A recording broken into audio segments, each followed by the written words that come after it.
You guys all impressed? Some are upset, some are sad, some are happy. I mean, I don't know how I feel about it, but hey, you know what? A beast returned last night at the end of SummerSlam. F5 John Cena like they did the last time he first returned after a bit of a long period of time. We're gonna talk about that. This is DA Wrestling. This is SummerSlam Night 2 recap. Canadian YouTube guy Andrew here with DA Wrestling.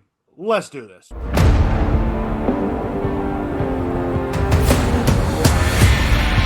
All right. Before I get started here on this recap here from last night's SummerSlam, make sure you like, share, subscribe, man. If you guys like the content here, make sure you like, share, subscribe down below. It's a small click for you, big click for us. We thank everybody ahead of time. We thank you guys too. Please, hit the little button down there. Small click. It's a little click. You know you want to do it. Anyway, thank you very much. Anyway, so last night, after a fantastic match, John Cena was standing there getting his flowers from everybody. People were cheering, you know, and then all of a sudden, you hear that "boo," and the crowd just absolutely goes nuts. Get the dum dum dum dum dum dum dum dum dum dum. Brock Lesnar shows up. A lot of people in the building were very, very happy about it. Can't say the same thing about X, but everybody in the building was very happy. Everyone was. He comes on downstairs, circles the ring like he usually does, stops like really about halfway through it actually, stares at John, takes off his cowboy hat, takes off his lovely vest. Guy's looking pretty big actually. Still has quickness for himself, considering the fact that he hasn't wrestled in 2 years, or been there for 2 years. Jumps up really quick, grabs John Cena, F5s him, just like they did, I believe, after John Cena lost The Rock the following night on Raw. Very, very similar. So, controversial? Yes. A lot of people online, I think, are saying, well, if he's back in WWE, he must have been cleared of all the charges. Not really. But what apparently is going on still, too, is that it's still ongoing. So, this might just be a one-off for Lesnar. And when I say one-off, I don't mean like he's just going to do an appearance at SummerSlam and have 5 John Cena's call it quits. No. My guess is we're going to have a Lesnar-Cena match probably, I'm thinking Clash in Paris right now. That's probably where it's going to be. John Cena really only has about 13 dates left. So you think about it, he might do every major pay-per-view or every pay-per-view leading up to December, to his last day. So he'll probably be there a few times there. I mean, it's great to see Lesnar in a sense. Like, we haven't seen him in 2 years, but there is controversy, obviously, with it. Am I upset with the Lesnar's back? No. I'm not. And I'm not saying. I'm not saying it's because it's the whole thing with Janelle Grant. No, absolutely not. Through a wrestling perspective, which is the perspective I'm giving you, right? I like Brock Lesnar. I like seeing him in the ring. I like him doing this stuff. I don't like him holding the title for months on end and just like leaving for months and not coming around. I mean, Roman did the same thing, but at least when Roman came back at least once a month, Brock would sometimes go for 3 months. So in that sense, I kind of like it, right? In the other sense, maybe he should have come back. I was kind of very shocked that he did come back. I'm surprised that we even pulled the trigger on us. Now, granted, this might have been one of those things where maybe John pushed for it, right? Mainly because John kind of wants to do all his rivals. You know what I mean? Like he did Punk, he did Orton, right? He's done now Cody twice. He still hasn't done Reigns. Right? Reigns probably is my guess at the end. My guess right now is Reigns retires him. But who knows how long Brock's going to be there. Nothing's really come out today, from what I understand, about Brock signing a long-term contract or a new contract. So chances are this might just be like a month worth of Brock. So let's not get all crazy about this thing. We'll see what happens with Brock. Right now, it's kind of just there. It was cool to see him, right? It's probably just a one-off thing, right? Probably just for Clash in Paris. That's what I'm guessing right now. I could be wrong on that, right? But hey, Brock's back. He F5 John. We're calibrating John versus Brock. Guy, they both had some great matches. Let's be honest over the years. So I mean, it would be cool. It's going to be cool to see. It's just controversial right now because of what's going on still with the whole stuff. So anyway, though, let's move on to the John Cena versus Cody match because you know what? We called the heel turn. We've been protecting a heel turn all year. Just didn't know when. It was the perfect time to do it, and they didn't do it at all. They kind of sniffed it a little bit, but not enough to really say yes, this is going to happen. At least not with John,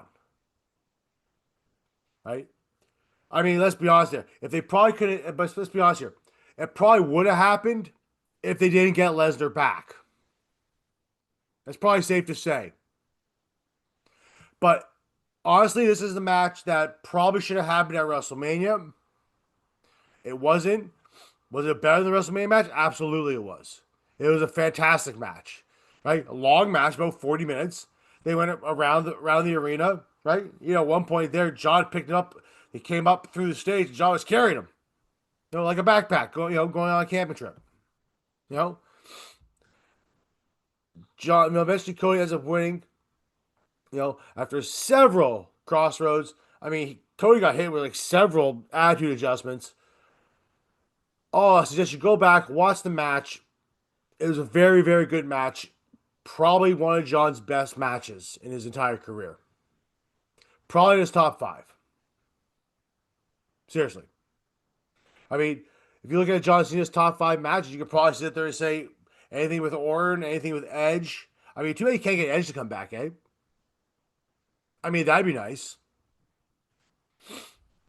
But overall, it was an excellent match. It was the match we should have got at WrestleMania. It's like the match at WrestleMania was good for what it was, but this was way better. Like tenfold. You know? And I was thoroughly entertained through the whole thing. It's excellent. And Cody's your new champion. Now, where Cody goes from here, don't know. I mean, they still haven't done the Orton stuff, right? Yes, and don't sit there and say, Andrew, well, they had a match in Saudi Arabia. It doesn't count. It's a King of the Ring match. Right? You need to do it proper. Turn Cody heel or turn Randy heel. I prefer Cody at this point.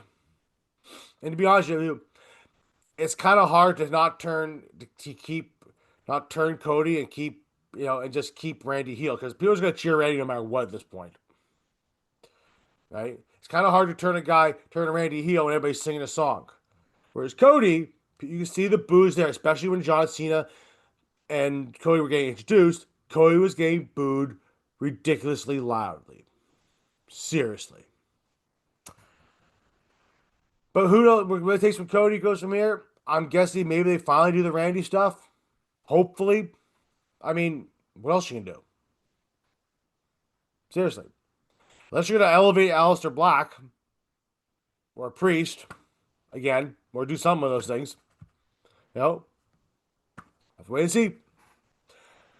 Moving on, though. So, arguably, 2 of the best wrestlers on the planet right now are Io Sky and Rhea Ripley. You can almost argue that Naomi's in that talk now. Because the opening match, yet again, I don't know what it is with Rhea Ripley and Io Sky matches, but they seem to want to put those in openings of main shows. And we're gonna open the show up with Rhea Ripley and Io Sky. They did it at WrestleMania. I mean, they put Rhea in almost all of them opening matches. Seriously. Look at last year's WrestleMania. Look at this year's WrestleMania. Seriously. Look at SummerSlam. But you only have winning in a very good match. And it's hard to argue which match was better.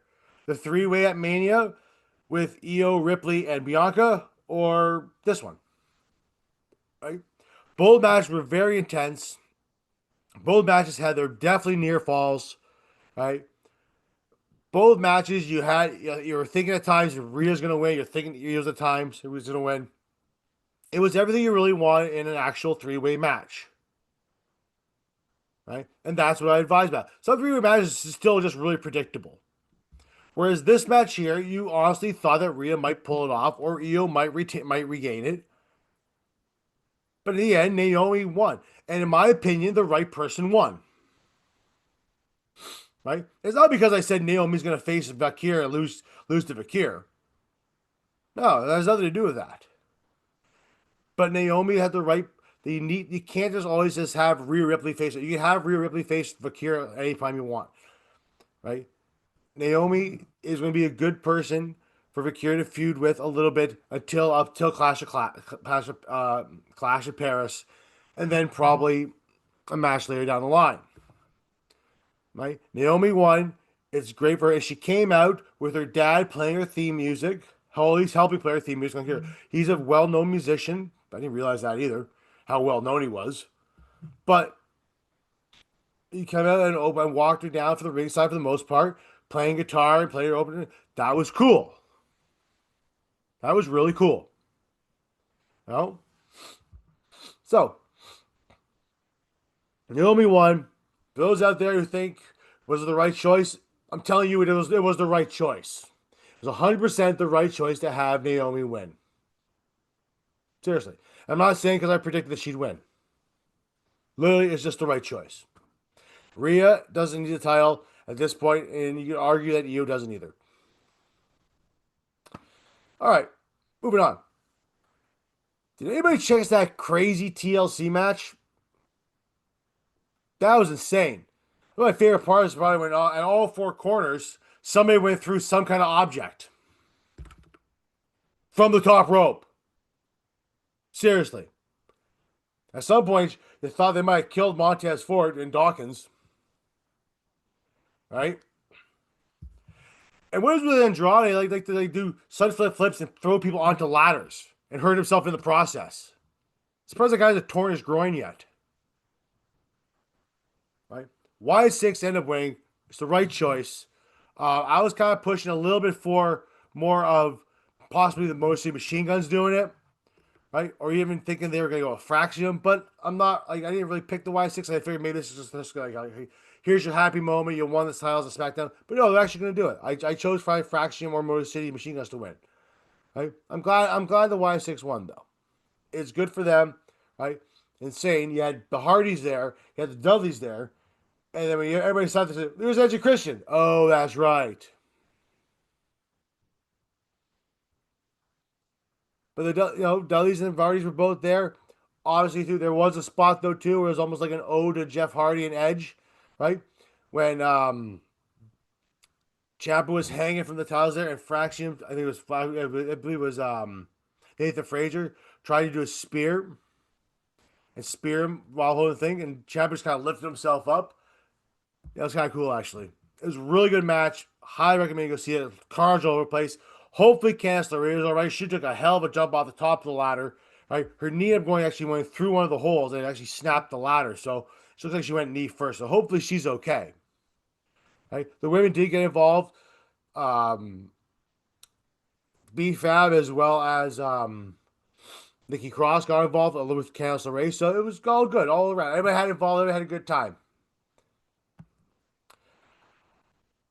Becky Lynch and Lyra Valkyria. Now, can't remember if I did predict this one here, but I would have chosen Lyra Valkyria to win. I don't see Becky Lynch win this in the slightest. And she did win after a very, very good match between both. Very intense. At one point, Lyra Valkyria's had her hands tied up, right? And she couldn't use them. And she was trying everything she could. And she was doing smooth salts while holding her hands on there. Barry made a comment about saying, how did she get her body around that? You should use your arms to maneuver, right? Fire off some fire extinguishers and stuff. Got the hands free, beat Becky with a kendo stick after Becky beat her with a kendo stick. Bayley gets involved, right? Becky's trying to urge her to hit her, while Lyra's literally lying limp with a chair on her head. Like she looked like she was like literally like dead. She's a very good actress, right? Becky Lynch Becky Lynch and Bailey are going at it because Bailey comes out to try to help her, right? Bailey goes over a barricade after trying to run into Becky into a barricade, right? Becky then all of a sudden tries to get on a table, and Lyra out of nowhere just leg drops her from onto the tape through the table, like out of nowhere, right? Really match. It ended with Bailey having a chain around her hand and accidentally hitting Lyra. Bull crap, right? Knocking her out. Becky hitting the manhandle slam. Becky getting the 1, 2, 3, and then Becky sitting there going, "Ah." And Bailey just looking there going, "Oh, oops, did that." I don't think Bailey's that upset by it. I think Bailey's pretty happy by it. I think the way they're going on here, so Lara can't even challenge Becky anymore. I'm sure she can try and make some kind of statement, say she can because of Bailey's interference. It's a no holds barred street fight match. You can't really say anything about it, right? Bailey might be the one that takes the title off of Becky Lynch. They might just give her that title thing. I'm just telling you. So Zakolo versus Jacob Fatu in a steel cage match. Excellent match. Beat the living hell out of each other. Jacob just ran to a steel cage and just smiled at it. It ended when Tonga, we can call him Hikuleo, because that's his proper name, kicked the door onto Solo's head and Jacob's head, and then Solo fell out on the floor. Yeah, that's how it ended. And then they closed the door. Meanwhile, JC Mateo, or Jeff Cobb, yeah, right, and Tonga Loa were in the ring and got beat up again, just like on SmackDown. Look, uh, why you bring Jeff Cobb and Tonga Loa here to just get beat up by these guys? Seriously, WWE, what are you doing? Have a conversation here, folks. You cannot be having this. But Jigen Fatu ends up losing. Not surprised there. Sosikola, he just won the title back. He just won the title. There's no point in him just like all of a sudden losing the belt. It makes sense. It's gonna continue on anyway. Jim Uso got involved. The whole new bloodline got involved. So it's kind of there. But Jacob Fatu, Bianca, they don't need to have that guy in the U.S. title picture anymore. Get him away from it. Have him go Cody, challenge Cody. Put the belt on him. Beat the crap out of everybody. All that stuff. Be fun. The guys' popularity is fucking through the roof. The final match: Dominic Mysterio versus AJ Styles. And if they didn't say anything to you, you wouldn't have known it. But it's been 20 years when Dominic Mysterio, sorry, not Dominic Mysterio, Rey Mysterio versus Eddie Guerrero in the custody of Dominic match at SummerSlam. AJ Styles comes out with his son in a lowrider wearing Eddie Guerrero's apparently the exact same Eddie Guerrero gear that he wore that night. And challenged Dominic Mysterio. Dominic Mysterio ended up winning the match on his own, really. Using some Eddie tactics, though. When he got caught the calf crusher, right?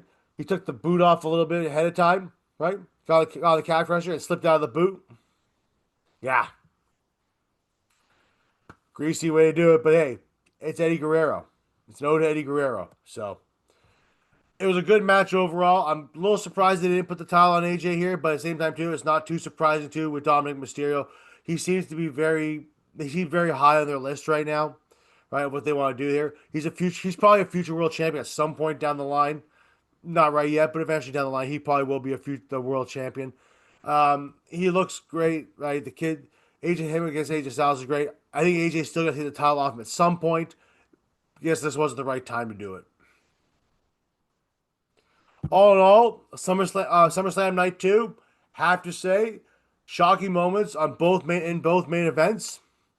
Uh, Overall, I thought the whole thing was great. It was a great weekend. But is it better than WrestleMania weekend? Certain aspects for sure definitely were better than WrestleMania for sure. Right? Is it? I would say SummerSlam is better than WrestleMania this year.